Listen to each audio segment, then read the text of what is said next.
ആകാശവാണി.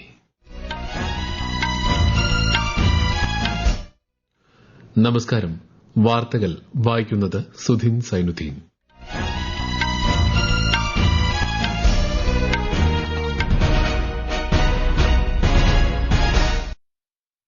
പ്രധാന വാർത്തകൾ. സമൂഹത്തെയും രാഷ്ട്രത്തെയും സേവിക്കുന്നതിനുള്ള മാർഗമാണ് വിദ്യാഭ്യാസമെന്ന് രാഷ്ട്രപതി ദ്രൌപദി മുർമു. വൈവിധ്യങ്ങളാണ് ഇന്ത്യൻ ജനാധിപത്യത്തിന്റെ ശക്തിയെന്ന് പ്രധാനമന്ത്രി നരേന്ദ്രമോദി. കോമൺവെൽത്ത് രാജ്യങ്ങളിലെ സ്പീക്കർമാരുടെ 28ാമത് സമ്മേളനം പ്രധാനമന്ത്രി ന്യൂഡൽഹിയിൽ ഉദ്ഘാടനം ചെയ്തു. 78ാമത് കരസേനാ ദിനത്തിൽ ആശംസകൾ നേർന്ന് രാഷ്ട്രപതിയും പ്രധാനമന്ത്രിയും ഉൾപ്പെടെയുള്ള പ്രമുഖർ. കരട് വോട്ടർ പട്ടികയിൽ നിന്ന് ഒഴിവാക്കപ്പെട്ടവരുടെ പേരുകൾ സാധാരണ ജനങ്ങൾക്ക് പ്രാപ്യമാകുന്ന തരത്തിൽ പ്രസിദ്ധീകരിക്കണമെന്ന് തെരഞ്ഞെടുപ്പ് കമ്മീഷനോട് സുപ്രീംകോടതി. തൃശൂരിൽ നടക്കുന്ന സംസ്ഥാന സ്കൂൾ കലാമേളയിൽ ഇഞ്ചോടിഞ്ച് പോരാട്ടം തുടർന്ന് കോഴിക്കോടും കണ്ണൂരും. രാജ്യവ്യാപക പ്രക്ഷോഭത്തിന്റെ പശ്ചാത്തലത്തിൽ ഇറാനിലേക്കുള്ള യാത്ര ഒഴിവാക്കണമെന്ന് ഇന്ത്യൻ പൌരന്മാർക്ക് നിർദ്ദേശം നൽകി വിദേശകാര്യ മന്ത്രാലയം. വാർത്തകൾ വിശദമായി. സമൂഹത്തെയും രാഷ്ട്രത്തെയും സേവിക്കുന്നതിനുള്ള മാർഗമാണ് വിദ്യാഭ്യാസമെന്ന് രാഷ്ട്രപതി ദ്രൌപദി മുർമു പഞ്ചാബിലെ അമൃത്സറിൽ ഗുരുനാനാക്ക് ദേവ് സർവകലാശാലയുടെ 21ാമത് ബിരുദദാന ചടങ്ങിനെ അഭിസംബോധന ചെയ്യുകയായിരുന്നു രാഷ്ട്രപതി. സമൂഹത്തിന്റെയും രാജ്യത്തിന്റെയും നന്മയ്ക്കായി വിദ്യാഭ്യാസത്തെ ഉപയോഗപ്പെടുത്തണമെന്നും ശ്രീമതി മുർമു ആഹ്വാനം ചെയ്തു. കഴിഞ്ഞ ദശകത്തിൽ സാങ്കേതിക വികസനം, സംരംഭകത്വം തുടങ്ങിയ മേഖലകളിൽ ഇന്ത്യ ശ്രദ്ധേയ പുരോഗതി കൈവരിച്ചതായും രാഷ്ട്രപതി വ്യക്തമാക്കി. पिछले एक दशक में भारत ने टेक्नोलॉजी डेवलपमेंट और एंटरप्रेन्योरशिप कल्चर के क्षेत्र में उल्लेखनीय प्रगति की है. आज एग्रीकल्चर से एआई तक और डिफेंस से स्पेस तक उद्योग के अनेक अवसर युवाओं के लिए उपलब्ध हो रहे हैं. रिसर्च को बढ़ावा देकर इंडस्ट्री एकेडमिया सहयोग को मजबूत करके तथा हमारे उच्च शिक्षण संस्थान इस प्रगति को और गति प्रदान कर सकते हैं. 2 ദിവസത്തെ സന്ദർശനത്തിനായി പഞ്ചാബിലെത്തിയ രാഷ്ട്രപതി നാളെ ജലന്ധറിലെ doctor B R. Ambedkar national institute of ടെക്നോളജിയുടെ 21ാമത് ബിരുദദാന സമ്മേളനത്തിൽ പങ്കെടുക്കും. വൈവിധ്യങ്ങളാണ് ഇന്ത്യൻ ജനാധിപത്യത്തിന്റെ ശക്തിയെന്ന് പ്രധാനമന്ത്രി നരേന്ദ്രമോദി. കോമൺവെൽത്ത് രാജ്യങ്ങളിലെ സ്പീക്കർമാരുടെയും പ്രിസൈഡിംഗ് ഓഫീസർമാരുടെയും 28ാമത് സമ്മേളനം ന്യൂഡൽഹിയിൽ ഉദ്ഘാടനം ചെയ്യുകയായിരുന്നു അദ്ദേഹം. സേവനങ്ങൾ എല്ലാവരിലും എത്തിക്കുന്നതിനും വിവേചനമില്ലാത്ത പൊതുക്ഷേമത്തിനുമാണ് സർക്കാർ മുൻഗണന നൽകുന്നതെന്നും പ്രധാനമന്ത്രി പറഞ്ഞു. ജനാധിപത്യ സ്ഥാപനങ്ങളുടെയും ജനാധിപത്യ പ്രക്രിയകളുടെയും പ്രാധാന്യത്തെക്കുറിച്ചും അദ്ദേഹം വിശദീകരിച്ചു. ജനങ്ങൾക്കാണ് ഇന്ത്യയിൽ ഏറ്റവും പ്രാധാന്യമെന്നും അവരുടെ ആഗ്രഹങ്ങൾക്കാണ് സർക്കാർ മുൻഗണന നൽകുന്നതെന്നും പ്രധാനമന്ത്രി വ്യക്തമാക്കി.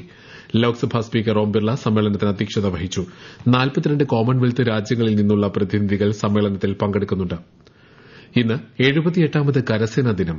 രാഷ്ട്രപതി ദ്രൌപദി മുർമു, ഉപരാഷ്ട്രപതി സി.പി. രാധാകൃഷ്ണൻ, പ്രധാനമന്ത്രി നരേന്ദ്രമോദി, രാജ്യരക്ഷാമന്ത്രി രാജ്നാഥ് സിംഗ് ഉൾപ്പെടെയുള്ള പ്രമുഖ നേതാക്കൾ സേനാംഗങ്ങൾക്ക് ആശംസകൾ നേർന്നു. രാജ്യത്തിന്റെ ഐക്യം, പരമാധികാരം, അഖണ്ഡത എന്നിവ സംരക്ഷിക്കുന്നതിൽ ഇന്ത്യൻ സൈന്യം നിർണായക പങ്ക് വഹിക്കുന്നതായി രാഷ്ട്രപതി പറഞ്ഞു. രാജ്യത്തെ സൈനികർ നിസ്വാർത്ഥ സേവനത്തിന്റെ പ്രതീകങ്ങളാണെന്ന് പ്രധാനമന്ത്രി നരേന്ദ്രമോദി ആശംസാ സന്ദേശത്തിൽ പറഞ്ഞു. വെല്ലുവിളി നിറഞ്ഞ സാഹചര്യങ്ങളിൽ നിശ്ചയദാർഢ്യത്തോടെയാണ് സൈനികർ രാജ്യത്തെ സംരക്ഷിക്കുന്നതെന്നും പ്രധാനമന്ത്രി വ്യക്തമാക്കി. मातृभूमि की सेवा का ये अवसर बड़े सौभाग्य से मिलता है. आपकी अटल इच्छा शक्ति, आपका ये अथाह शौर्य, देश जब आपको देखता है तो उसे सुरक्षा और शांति की गारंटी दिखाई दे. दुनिया जब आपको देखती है तो उसे भारत की ताकत दिखाई दे. ये है मेरी सेना का, मेरे सुरक्षा बलों का पराक्रम. ഇന്ത്യൻ സേനയുടെ അചഞ്ചലമായ ധൈര്യത്തിനും പരമോന്നതമായ ത്യാഗത്തിനും മുന്നിൽ ആദരമർപ്പിക്കുന്നതായി രാജ്യരക്ഷാമന്ത്രി രാജ്നാഥ് സിംഗ് പറഞ്ഞു. രാജസ്ഥാനിലെ ജയ്പൂരിൽ നടന്ന ദിനാഘോഷ പരേഡിൽ കരസേനാ മേധാവി ജനറൽ ഉപേന്ദ്ര ദ്വിവേദി സല്യൂട്ട് സ്വീകരിച്ചു. തിരുവനന്തപുരം പാങ്ങോട് സൈനിക കേന്ദ്രത്തിലടക്കം വിപുലമായ പരിപാടികളാണ് ഇന്ന് നടന്നത്. ജനുവരി 26-ന് കർത്തവ്യപഥിൽ നടക്കുന്ന 77ാമത് റിപ്പബ്ലിക് ദിനാഘോഷങ്ങളിൽ European council president Antonio Luis Santos ഡക്കോസ്റ്റയും European commission president Ursula von der ലയനും വിശിഷ്ടാതിഥികളായി പങ്കെടുക്കും. പ്രധാനമന്ത്രി നരേന്ദ്രമോദിയുടെ ക്ഷണപ്രകാരമാണ് 3 ദിവസത്തെ സന്ദർശനത്തിനായി ഈ മാസം 25-ന് ഇരുവരും ഇന്ത്യയിലെത്തുന്നത്. 27-ന് നടക്കുന്ന 16ാമത് ഇന്ത്യ യൂറോപ്യൻ യൂണിയൻ ഉച്ചകോടിക്കും ഇരു നേതാക്കളും ചേർന്ന് അധ്യക്ഷത വഹിക്കും. രാഷ്ട്രപതി ദ്രൌപദി മുർമുവുമായും പ്രധാനമന്ത്രി നരേന്ദ്രമോദിയുമായും ഇരുവരും കൂടിക്കാഴ്ച നടത്തും. ഇന്ത്യ യൂറോപ്യൻ യൂണിയൻ നയതന്ത്ര പങ്കാളിത്തം ശക്തിപ്പെടുത്താൻ സന്ദർശനം സഹായിക്കുമെന്ന് വിദേശകാര്യ മന്ത്രാലയം അറിയിച്ചു. രാജ്യവ്യാപക പ്രക്ഷോഭത്തിന്റെ പശ്ചാത്തലത്തിൽ ഇറാനിലേക്കുള്ള യാത്ര ഒഴിവാക്കണമെന്ന് ഇന്ത്യൻ പൌരന്മാർക്ക് നിർദ്ദേശം നൽകി വിദേശകാര്യ മന്ത്രാലയം. ഇറാനിലുള്ള എല്ലാ ഇന്ത്യൻ പൌരന്മാരും ലഭ്യമായ മാർഗ്ഗങ്ങളിലൂടെ രാജ്യം വിടണമെന്നും ടെഹ്റാനിലെ ഇന്ത്യൻ എംബസി നിർദ്ദേശിച്ചു. പ്രതിഷേധങ്ങൾ നടക്കുന്ന സ്ഥലങ്ങൾ സന്ദർശിക്കരുതെന്നും മുന്നറിയിപ്പുണ്ട്. ഇന്ത്യക്കാർ പേരുവിവരങ്ങൾ എംബസിയിൽ രജിസ്റ്റർ ചെയ്യണമെന്നും മന്ത്രാലയം നിർദ്ദേശിച്ചു. അമേരിക്കൻ സൈനിക നീക്കങ്ങളെക്കുറിച്ചുള്ള ആശങ്കകൾക്കിടെ അടച്ച ഇറാൻ വ്യോമപാത ഇതിനിടെ വീണ്ടും തുറന്നു. ആഭ്യന്തര സംഘർഷം രൂക്ഷമായി തുടരുന്ന ഇറാനിലെ സ്ഥിതിഗതികൾ വിലയിരുത്താൻ ഐക്യരാഷ്ട്ര രക്ഷാസമിതി ഇന്ന് യോഗം ചേരും. ഇറാൻ വ്യോമാതിർത്തി അടച്ചിട്ടത് വിമാന സർവീസുകളെ ബാധിച്ച സാഹചര്യവും യോഗം ചർച്ച ചെയ്തേക്കും. അതിനിടെ യുഎസ് സൈനിക നടപടിയുണ്ടായാൽ അയൽരാജ്യങ്ങളിലെ അമേരിക്കൻ താവളങ്ങൾ ലക്ഷ്യം വയ്ക്കുമെന്ന ഇറാന്റെ മുന്നറിയിപ്പിനെ തുടർന്ന് അമേരിക്ക മുൻകരുതൽ ശക്തമാക്കി. ഈ വാർത്തകൾ ആകാശവാണിയിൽ നിന്ന്. ആകാശവാണി വാർത്തകളും വാർത്താ അധിഷ്ഠിത പരിപാടികളും All India Radio News Thiruvananthapuram YouTube ചാനലിലും at All India Radio News Thiruvananthapuram Facebook പേജിലും AIR ന്യൂസ് _തിരുവനന്തപുരം ഇൻസ്റ്റഗ്രാം അക്കൌണ്ടിലും at AIR news _TVM X ഹാൻഡിലും ലഭ്യമാണ്. കേന്ദ്ര സർക്കാരിന്റെ വിവിധ പദ്ധതികളെക്കുറിച്ച് ആകാശവാണി തിരുവനന്തപുരം പ്രാദേശിക വാർത്താ വിഭാഗം തയ്യാറാക്കുന്ന പ്രത്യേക ചർച്ചയിൽ ആത്മനിർഭർ ഭാരതിനെക്കുറിച്ച് സാമ്പത്തിക വിദഗ്ധ പ്രൊഫസർ മേരി ജോർജ് നാളെ രാത്രി 11 മണിക്ക് സംസാരിക്കുന്നു. സർക്കാർ പദ്ധതികളെക്കുറിച്ചുള്ള വിശദമായ വിവരങ്ങൾ ജനങ്ങളിൽ എത്തിക്കുകയാണ് പരിപാടിയുടെ ലക്ഷ്യം. തൃശൂരിൽ നടക്കുന്ന സംസ്ഥാന സ്കൂൾ കലാമേളയിൽ ഇഞ്ചോടിഞ്ച് പോരാട്ടം തുടർന്ന് കണ്ണൂരും കോഴിക്കോടും. 412 പോയിന്റുമായി കണ്ണൂർ ഒന്നാം സ്ഥാനത്തും 410 പോയിന്റുമായി കോഴിക്കോട് രണ്ടാം സ്ഥാനത്തുമാണുള്ളത്. 408 പോയിന്റുമായി തൃശൂർ മൂന്നാം സ്ഥാനത്താണ്. നിറഞ്ഞ സദസ്സിന് മുന്നിലാണ് കലാമേളയുടെ രണ്ടാം ദിനം മത്സരങ്ങൾ പുരോഗമിക്കുന്നത്. കൂടുതൽ വിവരങ്ങളുമായി ആകാശവാണി തൃശൂർ ജില്ലാ പ്രതിനിധി ഭരിത പ്രതാപ്. കൌമാര കലോത്സവത്തിന്റെ രണ്ടാം ദിനത്തിൽ ഏറ്റവും ജനപ്രിയ ഇനങ്ങളായ നാടകം, ഭരതനാട്യം, തിരുവാതിര, മോഹിനിയാട്ടം, നാടോടി നൃത്തം, കഥാപ്രസംഗം തുടങ്ങിയവയാണ് ഇന്ന് വേദി കീഴടക്കിയത്. മത്സരങ്ങളിൽ പ്രതിഭകൾ ഇഞ്ചോടിഞ്ച് പോരാട്ടമാണ് തുടരുന്നത്. നിറഞ്ഞ സദസ്സിനു മുൻപിലാണ് വിദ്യാർത്ഥികൾ തങ്ങളുടെ കഴിവുകൾ പ്രദർശിപ്പിച്ചത്. കഴിഞ്ഞ ദിവസം പരിപാടികളേറെ വൈകിയാണ് അവസാനിപ്പിച്ചത്. എന്നാൽ ഇന്ന് രണ്ടാം വേദിയിൽ ആദ്യമരങ്ങേറിയ ഹയർ സെക്കൻഡറി വിഭാഗം പെൺകുട്ടികളുടെ നാടോടി നൃത്ത മത്സരം നിശ്ചിത സമയത്തിനകം തന്നെ പൂർത്തിയാക്കാൻ സാധിച്ചു. ഹൈസ്കൂൾ ജനറൽ വിഭാഗത്തിൽ 101 മത്സരങ്ങളാണുള്ളത്. ഇതിൽ 28 എണ്ണം പൂർത്തിയായി. അറബിക്, സംസ്കൃത കലോത്സവങ്ങളും ഒപ്പത്തിനൊപ്പം മുന്നേറുന്നു.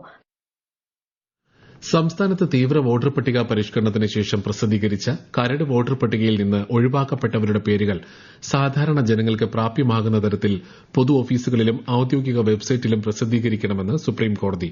സംസ്ഥാനത്തെ SIR പ്രക്രിയയുമായി ബന്ധപ്പെട്ട ഹർജികൾ പരിഗണിക്കുകയായിരുന്നു കോടതി.